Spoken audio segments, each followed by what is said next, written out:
Pemirsa, Anda masih bersama kami di Selamat Pagi Indonesia. Ini masih updated nih, Jason. Ya. Belum ada seminggu, ada 2 orang yang meninggal dunia karena tertimpa pohon pada saat hujan deras yang mengguyur Jakarta dalam beberapa hari terakhir ini. Ya, ini informasi korban tewas pertama, Valen, karena tertimpa pohon di kawasan Pondok Indah, Jakarta Selatan. Nah, yang kedua ini, korban tewas tertimpa pohon di kawasan Dharma Wangsa, Jakarta Selatan. Tolong dong yang ada di sekitar area apa nih? Beginilah proses evakuasi penumpang yang meninggal dunia akibat mobil yang dikendarainya tertimpa pohon pada 30 Oktober 2025 lalu. Proses evakuasi menggunakan mesin hidrolik milik Dinas Gulkarmar Kebayoran Baru Jakarta Selatan dibantu petugas lainnya dan warga. Sebelum meninggal di lokasi, korban sempat mendapat pertolongan di rumah sakit, namun akhirnya dinyatakan meninggal dunia oleh pihak rumah sakit. Insiden korban meninggal dunia akibat tertimpa pohon juga terjadi di kawasan Pondok Indah, Jakarta Selatan. Pohon tumbang menimpa sebuah mobil yang sedang melintas dari arah Pondok Indah menuju Lebak Bulus. Pengendara mobil yang meninggal langsung dievakuasi ke Rumah Sakit Pondok Indah. Tim Liputan Metro TV. Jadi siapa yang bertanggung jawab pemirsa untuk musibah pohon tumbang yang menewaskan 2 orang ini? Kita akan bahas hari ini bersama staf sus Gubernur Jakarta, Ciko Hakim. Ya, kita langsung sapa. Selamat pagi, Mas Ciko. Pagi, Mas Ciko. Pagi, Jason and Valen, kabar? Pagi. Kabarnya baik, tapi mungkin keluarga dari mereka yang tewas tertimpa pohon tidak baik-baik saja, Mas Ciko. Nah, makanya tadi kalau Valen tanya ini yang bertanggung jawab siapa, ketika kami tanya ke staf sus Gubernur Jakarta yang bertanggung jawab jadinya siapa ini, Mas Ciko? Jadi begini, pertama-tama tentunya Pak Gubernur Pramono Anung menyampaikan bela sungkawa yang terdalam, dan kami juga seluruh jajaran di Pemprov DKI Jakarta menyampaikan pesan yang sama, duka cita yang mendalam bagi almarhum yang tertimpa musibah yang sehingga jatuh korban jiwa. Itu yang pertama. Yang kedua, kita memahami bahwa hari-hari ini dan bahkan sepanjang tahun ini cuaca ekstrim sedang melanda yang tidak pernah dialami sebelumnya, terkait dengan kalau panasnya luar biasa, kalau turun hujan kemudian disertai angin yang luar biasa kencang gitu. Nah, terkait dengan ini tentunya kami mengambil tanggung jawab terkait dengan kejadian pohon-pohon yang tumbang. Namun kami bisa menyampaikan juga bahwa kita sudah mengidentifikasi ribuan pohon yang memang harus dilakukan pemeliharaan, dan kita telah melakukannya juga selama sepanjang tahun 2025.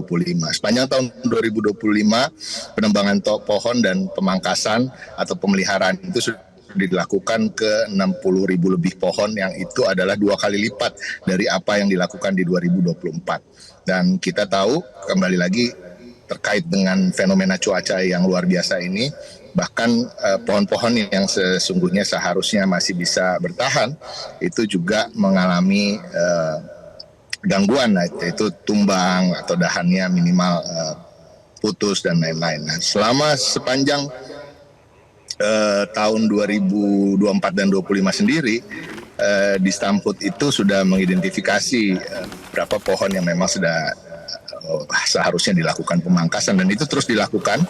Dan terkait dengan musibah ini tentunya semuanya kecepatannya ditingkatkan lagi, intensitas untuk melakukan apa yang perlu dimitigasi terkait dengan pemangkasan atau pemasangan penyangga itu terus dilakukan. Dan memang kita tentunya punya keterbatasan dalam berbagai hal, namun keterbatasan itu ya harus kita atasi. Jadi ke depan kerjasamanya bukan hanya dilakukan oleh Dinas Pertamanan atau Dinas Bina Marga, tapi juga oleh dinas-dinas lain yang memang perlu untuk dikerahkan semuanya untuk Mas Ciko, bicara soal mitigasi, ini pemetaannya itu sebenarnya bagaimana? Di beberapa kota yang ada di Jakarta, itu di mana yang lokasi pohonnya tuh sudah mostly tua banget? Tuanya tuh kategorinya tuh berapa tahun, Mas Ciko?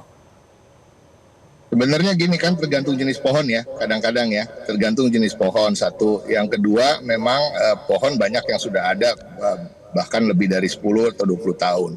Tetapi kemudian memang ada pohon-pohon yang memang kekuatannya tidak masalah gitu untuk 10-20 tahun. Permasalahannya adalah tadi memang itu adalah gabungan dari tanah yang mungkin melembek misalnya karena lembab. Nah, seperti itu yang terjadi di Dharma Wangsa. Sebenarnya pohon itu kan tidak patah, tetapi terangkat dari akarnya yang itu disebabkan oleh genangan air yang begitu meresap ke dalam tanah sehingga kekuatan pohon itu ditembus oleh air dan akar-akarnya itu kemudian tumbang gitu ya. Nah, tapi kalau kita bicara jumlah 5.700-an pohon yang diidentifikasi itu sebenarnya merata di kawasan Jakarta Selatan lebih banyak karena memang umumnya di Jakarta Selatan itu kita tahu lebih rindang, lebih rimbun, dan semua ini juga hasil dari identifikasi kita sendiri dan juga masukan dari masyarakat. Makanya dengan itu kami juga di sini dengan kesempatan ini menghimbau agar masyarakat juga membantu untuk mengidentifikasi pohon-pohon di sekitar kediamannya gitu. Saya memberikan contoh konkret misalnya di kediaman saya di kompleks itu saya baru 1 bulan lalu melaporkan terkait pohon yang memang sudah rawan untuk tumbang gitu. Dan kita melaporkan melalui aplikasi Jaki atau telepon gawat darurat 112. Nah, ini harapannya juga masyarakat berperan aktif untuk bisa menjaga kota kita bersama. Dan kita akan pastikan responnya akan cepat ke depannya. Jadi kalau ditanya tadi pertanyaannya adalah di mana, kebanyakan di Jakarta Selatan, tapi Jakarta Timur, Utara, dan Barat juga tidak sedikit, sekitar 20-15%, tapi Jakarta Selatan memang akan lebih banyak. Seperti di daerah Jagakarsa, Dharma Wangsa, Pasar Minggu.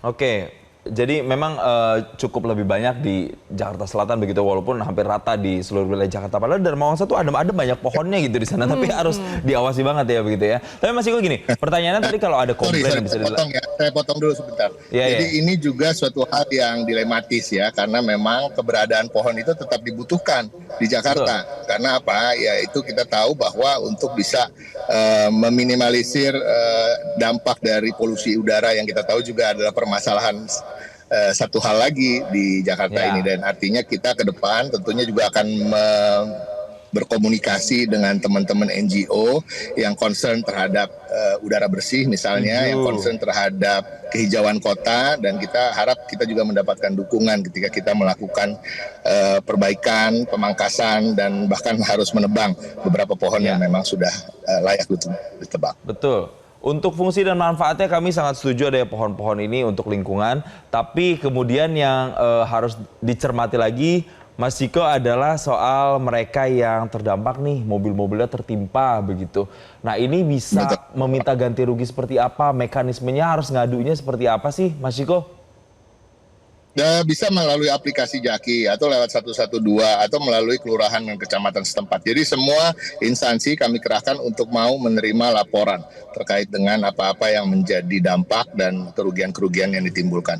Dan kalau kita bicara soal almarhum korban jiwa, memang ada santunan khusus senilai 50 juta kalau tidak salah. Secara detail saya kurang menguasai, tapi yang saya tahu itu. Tetapi pastinya Pemprov DKI Jakarta bertanggung jawab kalau terkait dengan kerugian-kerugian yang disebabkan oleh tadi pohon tumbang, apalagi pohon-pohon itu adalah milik atau dikelola oleh Pemprov DKI Jakarta.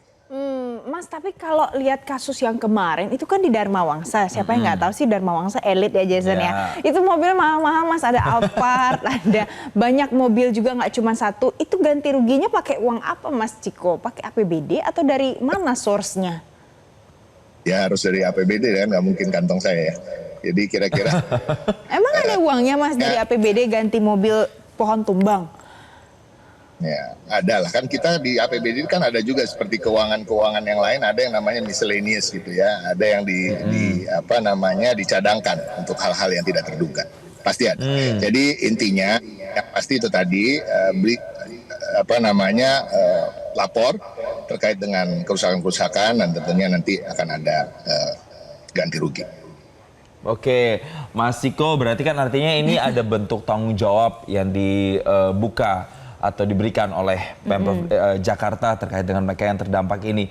Tapi kalau misalnya semua mobil yang tertimpa pohon semuanya ngadu gitu ke Pemprov Jakarta, kan bisa membludak itu anggarannya. Jadi apakah ada asesmennya? Misalnya ada level-levelnya atau syaratnya harus harus ada menyertakan apa bukti-bukti seperti apa nggak biar ketahuan oh ya ini yang benar ketimpa pohon. Jangan sampai nanti ngaku-ngaku ketimpa pohon padahal rusaknya karena hal lain gitu. Ya pasti dong, itu kan teknis ya.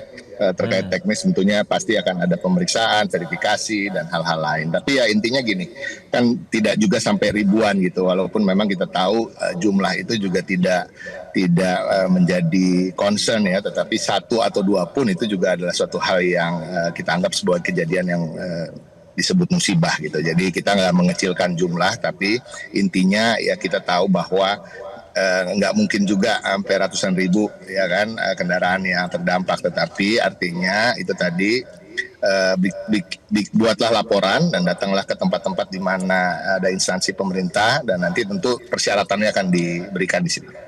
Baik, satu lagi Mas Ciko. Mas Ciko, tadi kan sudah Mas Ciko yang katakan kalau kita setuju kalau ini tuh dilematis. Kalau banyak pohon besar, rindang, adem gitu. Tapi ada dilemanya bisa terjadi pohon tumbang. Apa sih referensi studi dari Pemprov DKI Jakarta soal bagaimana pemeliharaan pohon itu di kota-kota lain atau mungkin di negara lain supaya jauh lebih aman dan fungsinya tetap bisa dirasakan masyarakat? Nah, jadi gini ya, kalau kita mau bicara dengan krisis iklim hari-hari ini yang juga harus kita jadikan sebagai faktor, karena di beberapa kejadian bahkan pohon-pohon yang tidak dalam kategori rapuh atau memang seharusnya sudah dipangkas atau ditebang, itu juga terjadi kejadian. Artinya apa? Ini adalah cuaca ekstrim yang memang sedang melanda seluruh dunia. Kalau kita bicara soal banjir misalnya, kita tahu tahun ini di New York maupun di Paris juga terjadi banjir dan saya rasa kita tidak bisa meragukan bagaimana pembangunan di sana gitu ya.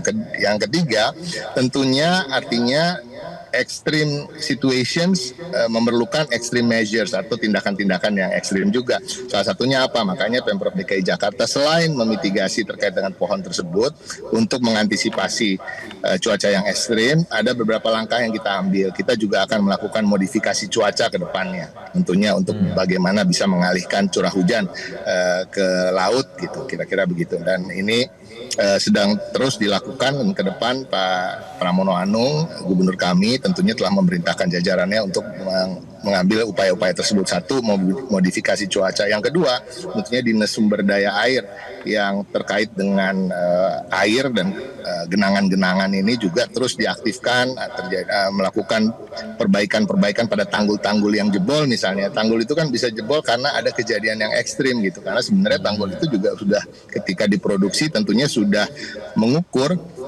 kewajaran yang bisa dia terima ketika beroperasi gitu misalnya. Dan kita juga mempunyai 1.200 pompa yang kita aktifkan terus-menerus, 600 pompa statis, 600 pompa yang mobile.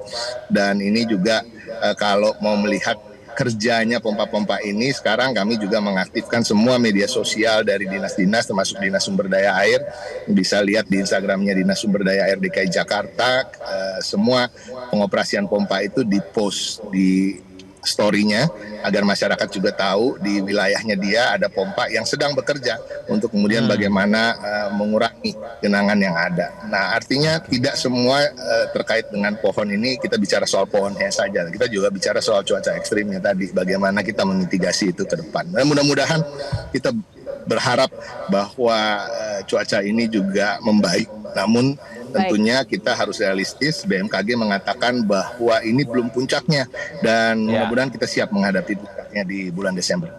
Betul. Intinya kami nitip pesan ya Mas Ciko sama Pak Gubernur sama teman-teman di Pemprov supaya permasalahan cuaca ekstrim seperti ini dampaknya kemudian bisa diminimalisir. Tapi tentu masyarakat partisipasinya sangat ditunggu ya kalau ada pohon-pohon yang dirasa memang sudah wah ini kayaknya mau tumbang nih bisa langsung lapor begitu. Dan yang terpenting adalah bagaimana dampak dari ini bisa diminimalisir karena kalau udah hujan dikit macet, kalau udah macet nanti banjir, pohon tumbang lagi, kita nggak mau kejadian kayak gitu lagi. Jadi terima kasih Staf Sus Gubernur Jakarta Ciko Hakim telah memberikan penjelasan bersama kami di Selamat Pagi Indonesia. Thank you Mas Ciko. Jelajahi cara baru mendapatkan informasi. Download Metro TV Extend sekarang.